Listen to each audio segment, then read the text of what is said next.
Donald Trump, toujours menaçant, son discours la nuit dernière sur l'état de l'Union, en partie consacré à l'économie américaine. On ne vous en dira pas grand-chose aujourd'hui, parce qu'il y a peu de choses à en dire en réalité. En revanche, quelques indications sur la relation et notamment la situation de tension au Proche-Orient.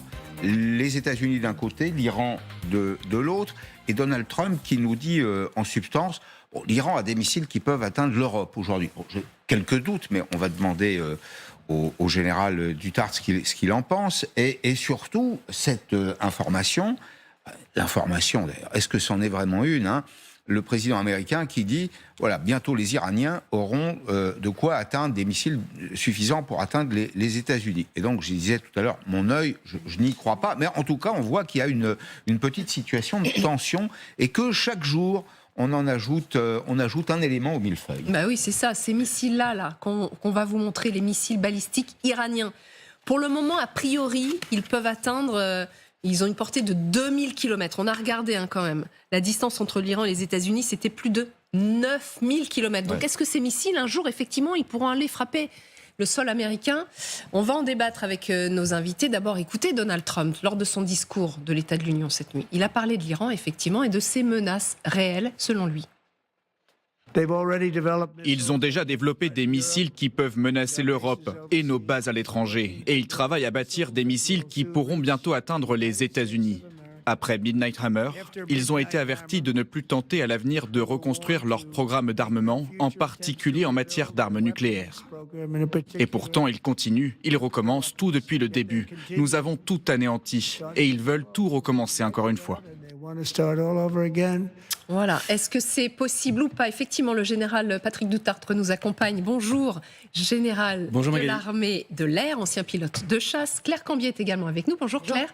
Et Xavier de Giacomoni et Bordan Boutka depuis le Moyen-Orient, donc au niveau du détroit d'Ormuz. Bonjour à tous les deux. Xavier, une première question pour vous. Tiens, on a quand même la sensation avec cette menace brandie par Donald Trump, on se dit que finalement le président américain, il ne sait plus quoi inventer pour justifier sa présence militaire au Moyen-Orient.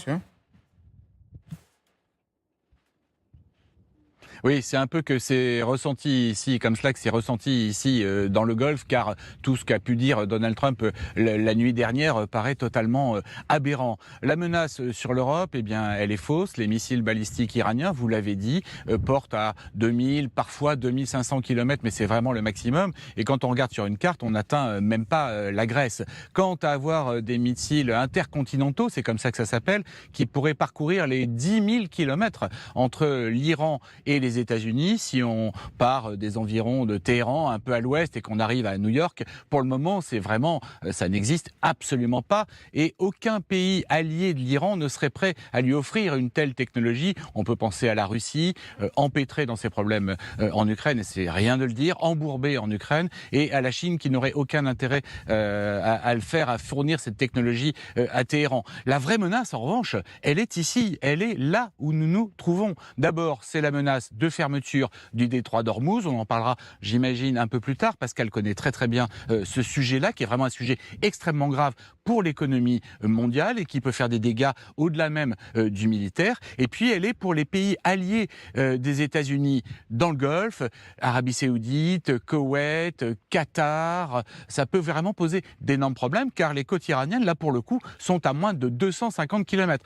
Pour petite précision, la ville de Bandar Abbas, base des gardiens de la Révolution, est à 70 km par là-bas. Voilà, à peine 70 km. Vous voyez que c'est vraiment extrêmement proche. Et puis, évidemment, la menace, elle est pour principal allié des États-Unis dans la région, elle est pour Israël. Évidemment, merci beaucoup. Vous restez avec nous, Xavier? Vous allez pouvoir participer au débat, vous qui êtes sur place. Il y a peut-être pas mal d'éléments que vous pourrez nous apporter. Juste, général, vous avez entendu Xavier qui dit c'est totalement aberrant. Donc c'est impossible. Comme souvent Xavier dit des choses pertinentes et il a tout à fait raison. Bien sûr, le maximum que l'on connaisse maintenant dans la portée des missiles balistiques iraniens, c'est à peu près 2000 km effectivement. Et si vous prenez la pointe de l'Iran et que vous projetez à peu près à 1000 nautiques, donc 1850 km, et ben vous touchez quoi? Vous pouvez toucher Athènes. en fait, là, effectivement, l'Europe commence à être grignotée, Athènes ou la Bulgarie, enfin, vous voyez, donc ces pays-là, près de la Roumanie, oui, j'ai ma carte, comme ça me permet d'avoir les bonnes distances, et la Bulgarie, la Roumanie. Mais s'agissant d'aller plus loin, il en est hors de question, en fait. Et effectivement, ils n'ont absolument pas cette technologie-là, à moins qu'un jour, la Russie... Que peut imaginer le président américain ? Il sait très bien qu'on est capable de vérifier les choses, enfin que c'est un crack de plus, c'est pas clair. Alors, des contre-vérités, il en a dit plusieurs, et pas seulement sur la politique internationale dans son discours. Ce qu'on peut souligner, c'est que Chuck Schumer, le responsable de la minorité au Sénat, a rencontré Trump hier avant son discours, et il a dit il va falloir convaincre les Américains. Là, ce à quoi on assistait, c'était aussi un discours pour préparer l'opinion publique, pour alerter que si l'Iran ne cède pas et ne propose pas un accord viable, eh bien, des frappes, il pourrait effectivement y en avoir, alors que la population américaine, aujourd'hui, n'y est pas forcément... Claire, les Iraniens devaient remettre un mémo écrit de mémoire. On l'a évoqué lundi, hier. Alors un mémo écrit avec leurs engagements sur le nucléaire, et notamment l'enrichissement de l'uranium. Est-ce qu'à votre connaissance, ça a été fait ? Ils devaient les remettre, en fait, avant les négociations. C'est ça, d'aujourd'hui. La date d'hier était assez floue. Ce que l'on sait, en tout cas, c'est que Donald Trump a reçu les responsables de différentes chaînes américaines hier, également avant son discours, et leur a dit les négociations de jeudi sont importantes. Ce que rapporte également l'agence ukrainienne Interfax, c'est que Witkoff a assuré qu'il irait. C'est rapporté par cette agence, il aurait dit ça lors d'une réunion, un des meetings IS, que Witkoff a indiqué qu'il partirait mercredi soir pour Genève et que sa priorité c'était de discuter avec les Iraniens. Donc on a bien, en tout cas pour le moment, la phase diplomatique qui est privilégiée avec cette menace qui pourra arriver très très vite derrière. On va revenir sur la diplomatie en cours, effectivement, et on sent que Donald Trump veut la privilégier finalement, cette voie-là. Mais vous dites qu'en fait, hier, cette prise de parole, elle est pour préparer les esprits, pour préparer l'opinion américaine, quitte à dire des mensonges. En tout cas, regardez la réaction du côté du régime iranien. Le porte-parole du ministère des Affaires étrangères qui a crié, qui a dit « c'est totalement faux ce qu'a dit Donald Trump. Tout ce que les Américains avancent au sujet du programme nucléaire iranien, des missiles balistiques de l'Iran et du nombre de victimes lors des troubles de janvier n'est rien d'autre que la répétition de gros mensonges. » Mais ça, évidemment... On imagine que l'opinion publique américaine, elle ne fait pas confiance à ce genre de propos. Il y a des mensonges qu'on finit par croire. Il y a des deux côtés, finalement, parce que quand les Iraniens dénoncent le nombre de victimes lors des troubles, on peut quand même se poser la question de la véracité. Mais général Dutart, ce sont des cracks, grosso modo. Tout le monde le sait, enfin, y compris d'ailleurs les soutiens actifs du président américain. Moi, j'ai plutôt le sentiment que Donald Trump est très hésitant, qu'il ne sait pas très bien s'il faut rentrer dans la guerre. Il y a autour de lui, manifestement, des militaires qui sont plutôt sceptiques sur l'issue d'une opération, enfin l'issue rapide d'une opération militaire sur place. Qu'est-ce que vous en dites ? Je vois que Xavier nous fait des signes en disant non, mais Xavier, il aura la parole juste après. Absolument. Moi, je pense comme vous, c'est-à-dire qu'il hésite. Il hésite, il voudrait quand même une solution diplomatique qui le satisfasse, mais les Iraniens ne lâcheront jamais. De toute manière, ça fait 30 ans qu'ils nous baladent sur le nucléaire, donc par contre, ils ont l'art absolument de négocier, mais comme le rappelle Claire, et moi, il y a une petite réunion qui est passé un peu sous le coude après le discours de l'Union, c'est organisé par Marco Rubio avec des représentants du Congrès démocrates et républicains. Et c'était à huis clos. Et il semblerait, je lisais un article du Monde sur le sujet, qui disait que les représentants démocrates sortaient avec une mine un peu... défaite. Comment vous l'interprétez, ça ? J'interprète, c'est-à-dire qu'on prépare le terrain au niveau des représentants du peuple américain. À une intervention militaire. À une intervention cette militaire. réunion que Chuck Schumer a dit c'est grave, il va falloir convaincre les Américains. Voilà. On va donner la parole à Xavier, parce que je voudrais aller au bout de mon argument. Xavier, on sait, nous ne sommes ni militaires, ni vous ni moi, mais on sait comment on rentre dans une guerre, on ne sait pas comment on en sort. Et pour mener une guerre qui soit une guerre efficace, il faut aussi avoir des objectifs précis. Est-ce que c'est vraiment le cas des Américains aujourd'hui ?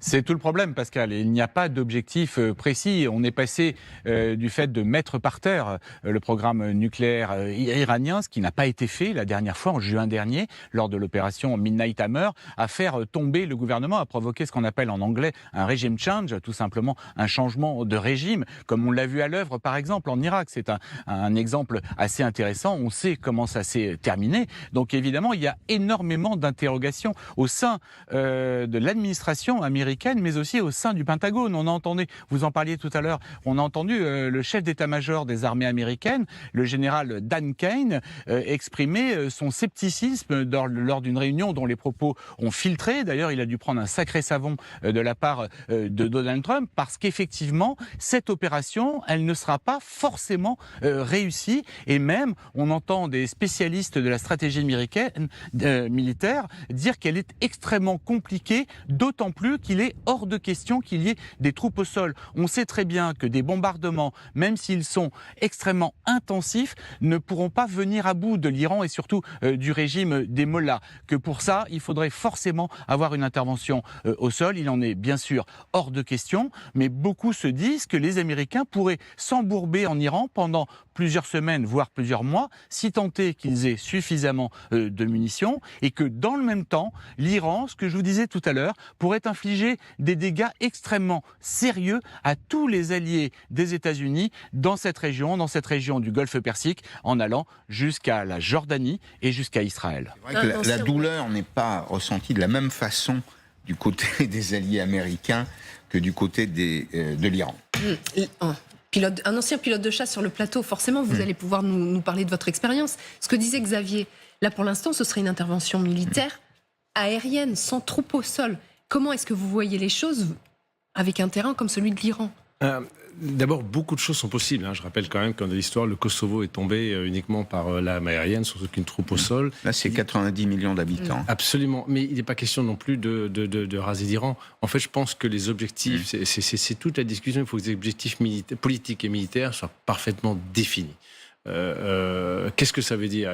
On voit, c'est complètement détruire le programme nucléaire, détruire le maximum de sites balistiques, sachant que, comme le souligne absolument Xavier Giacometti, c'est qu'il y a des risques évidemment que certains missiles allaient attaquer les bases américaines et surtout les pays du Golfe qui ont peur. Qui sont juste en face. Qui sont juste en face, qui ont peur de toutes les représailles et de tout ce que ça peut représenter.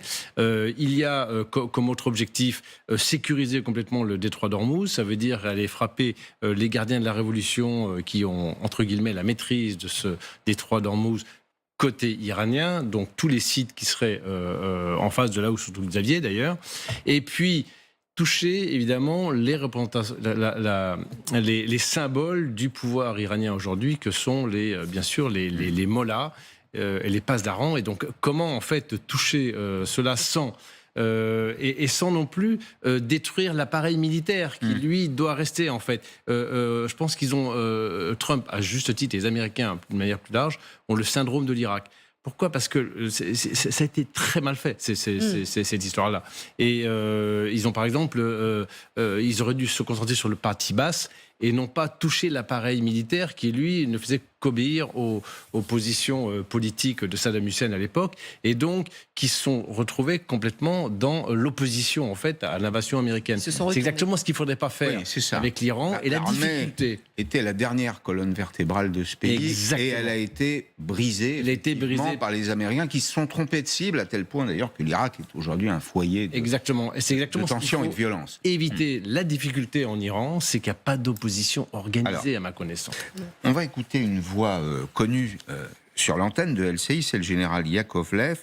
Une armada pour faire joli, dit-il. Alors, c'est son point de vue. Enfin, moi, je retiens une autre idée. Une idée qu'il exprime, c'est qu'il n'y a pas nécessairement de solution militaire disponible pour les États-Unis en Iran. Il a monté ce Barnum par tranches successives. Donc maintenant, on fait venir les F-22. Soit dit en passant, je ne sais pas à quoi ils servent dans ce contexte, mais c'est pas grave, on les montre, ça fait plaisir, au moins il faut qu'ils volent.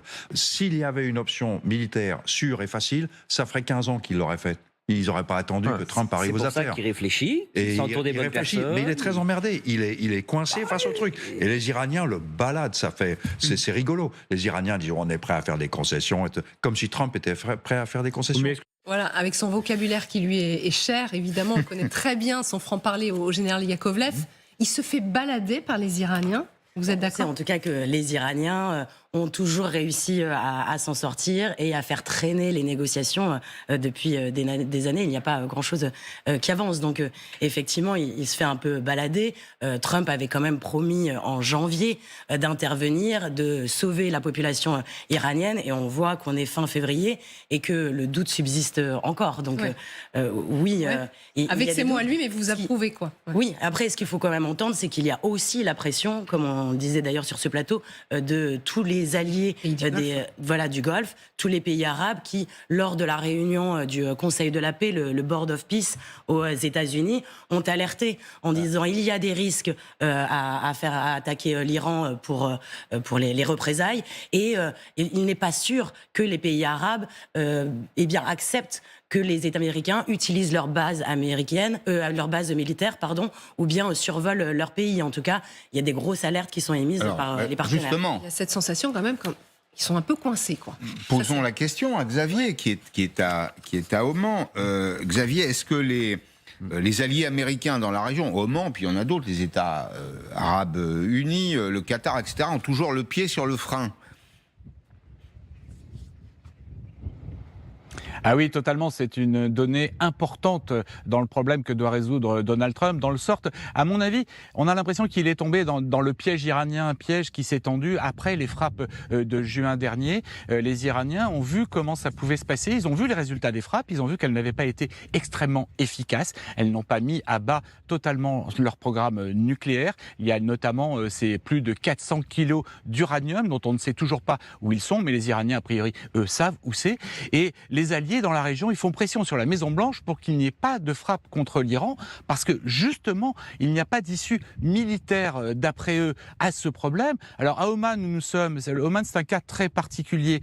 C'est un pays qui est totalement neutre, qui fait énormément de commerce avec l'Iran. Je ne sais pas si vous voyez, derrière moi, il y a plusieurs boutres qui sont au mouillage dans la baie de Kassab et qui font des allers-retours quasiment tous les jours avec l'Iran pour aller chercher des biens de consommation. Il y a beaucoup de trafic aussi. Donc Oman fait passer les messages entre les Iraniens et les Américains. Les Émirats arabes unis, eux aussi, veulent rester neutres. Là, nous sommes un peu plus au nord dans le golfe Persique.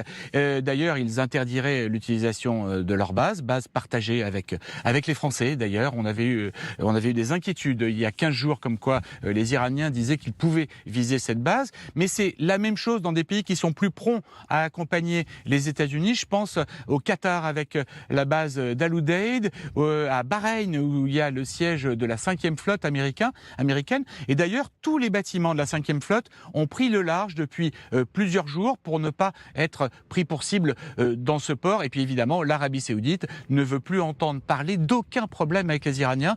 Ils ont fait un rapprochement avec les Iraniens. Ça a été extrêmement compliqué. Vous vous souvenez, Pascal et Magali, ils avaient eu certaines de leurs infrastructures pétrolières qui avaient été attaquées par des drones. Les Iraniens avaient dit que c'était les Houthis, mais en fait c'était télécommandé par Téhéran. Ils ne veulent plus revivre ça. Surtout pas. Là, je reprends ce que vous disiez l'un et l'autre. Donald Trump est pris dans le piège iranien ? Général. Alors oui, au niveau du discours, parce que la négociation avec les Iraniens au niveau du nucléaire, on sait toujours quand ça commence, on ne sait jamais quand ça se termine, et en fait, ils ne respectent pas. En fait, ils veulent leur autonomie, et ils veulent enrichir. On ne peut pas les croire. Pardon ? On ne peut pas les croire. Non, on ne les croit pas. Et en plus, j'écoutais avec intérêt l'un de vos intervenants, une Iranienne, je crois, qui disait que mais mentir à un occidental, c'est pas mentir en fait. C'est dissimulé. C'est dissimulé. Ouais, on ne dit pas. Négocier. Alors, je parle entre guillemets, c'est ce que j'ai écouté, mais je veux dire, c'est cette notion que le discours, la parole n'est pas tout à fait la même que celle d'autres pays, c'était assez intéressant. Donc, oui, il balade les Occidentaux, à mon sens, depuis 30 ans, sur le nucléaire. En revanche, c'est vrai qu'il faudrait peut-être faire quelque chose. Et donc, Trump, là, il est un peu coincé parce qu'il a amené tout toutes les forces militaires, son armada. Mais en fait, on parle des armadas parce que c'est un peu spectaculaire, parce qu'on les voit. Mais ce qu'on ne voit pas, c'est tout ce qui a été déployé sur les bases américaines ou bases alliées dans la zone. Il y a beaucoup d'appareils de combat, des avions ravitailleurs, des avions de reconnaissance, des avions radars. Donc, il s'est donné vraiment les moyens de toutes les options. Et pour l'instant, l'hypothèse d'une campagne longue d'attaque systématique sur tous les objectifs d'intérêt militaire, c'est vraiment quelque chose qui est pris au sérieux parce qu'il y a tous les ingrédients pour le faire. Mais c'est vrai qu'il y a un frein politique, évidemment, sur les pays en face. Les Émiratis n'ont aucune envie de se prendre des missiles balistiques ou des attaques de drones sur leur territoire. Même chose côté saoudien. Les Qataris comprennent parce qu'ils sont plus impliqués. Je ne pense pas, dans tous les cas, quand même, qu'il y a un de ces pays-là qui refuse l'utilisation de ces bases aux Américains. Je le vois mal. Oui, ce serait plutôt un refus officiel. Et puis, dans les faits, les choses pourraient être différentes. Ce qui limite quand même l'opération, une opération très longue, c'est qu'il y a notamment le porte-avions Gerald Ford qui est en mer depuis maintenant juin dernier. Que ça commence à faire long pour les marins. Ils ont aussi des petits soucis logistiques. Ils sont pour l'instant en Crète. Et puis, c'est ce que soulignait le chef d'état-major Kane, qu'il n'est pas assuré qu'en termes de munitions, les États-Unis soient assez dotés. Alors, je me tourne vers vous pour savoir ce que vous en pensez également. Mais oui, ça paraît un peu étonnant, Général Duttart. Alors, c'est très relatif. On parlait des munitions françaises aux munitions américaines. Ce sont eux qui ont le plus de munitions dans le monde, que les choses soient claires. Par contre, ils en ont amené assez dans le cadre d'une campagne extrêmement longue, parce que c'est ça qui pourrait se dessiner avec des objectifs. En fait, je rappelle toujours que quand on fait une campagne comme ça, il faut que les objectifs politiques soient extrêmement clairs. Et du coup, les objectifs militaires soient dans la foulée. Je me souviens de la guerre du Golfe. Il y avait une décision politique pour la première fois presque universelle, parce que le Conseil de sécurité de l'ONU, donc les 5 membres permanents, avait acté le fait que on fixait un ultimatum à Saddam Hussein pour qu'il retire ses troupes du Koweït. Et il n'a pas respecté ça. Et là, il y avait mandat, donc, à une coalition d'idées par les Américains. Donc, le mandat politique était extrêmement clair. Le but, c'était sortir les troupes irakiennes du Koweït. Les troupes irakiennes du Koweït. Le mandat était parfaitement clair. Les objectifs militaires, la consigne qu'avait reçue le général Schwarzkopf à l'époque de Bush père, qui n'est pas du tout Bush fils, a dit la consigne est extrêmement simple, win. Tu gagnes. Rien d'autre. Et donc, tu te débrouilles. Et en fait, voilà, c'est des choses... Plus les objectifs sont clairs... Ça paraît plus compliqué, là. Parce que, ça fait un petit moment quand même clair. C'est pour ça qu'il faut un listing extrêmement clair de ce Non, mais je ne sais même pas si dans la tête des Américains, c'est très clair. Faire tomber le régime, la réponse c'est non. C'est pas possible de faire tomber le régime en l'état. C'est un grand pays. Ce sont des structures pyramidales posées les unes à côté des autres. Il y a un pouvoir en silo quand même en Iran. Il y a un pouvoir religieux, il y a un pouvoir civil, il y a un pouvoir militaire, etc. Bon, enfin, on se pose quand même la question. On se dit, tiens, ils sont partis faire des ronds dans l'eau là, mais pourquoi, Claire ? L'objectif premier, il n'est malheureusement pas pour la population, mais pour s'attaquer au programme nucléaire iranien. C'est quand même ce qui est affiché très publiquement. Et c'est d'ailleurs... La menace balistique aussi est limitée. La menace balistique. Mais les Israéliens l'ont assez exprimé. Ils craignent tout de même que les Américains, que Donald Trump ne privilégient que le programme nucléaire et ne se pose que là-dessus. Et donc, du coup, oublie les autres aspects. En tout cas, on a bien compris Donald Trump en l'écoutant hier qu'il laissait quand même sa chance à la diplomatie. On verra ce que ça donne demain à Genève avec ces nouveaux pourparlers entre les Iraniens et les Américains. Merci beaucoup à tous les deux. Merci à Xavier aussi, Xavier Bordan, depuis donc Oman, d'avoir participé à cette analyse des derniers propos de Donald Trump qui, on a bien compris, préparait sa population à une éventuelle intervention militaire en Iran.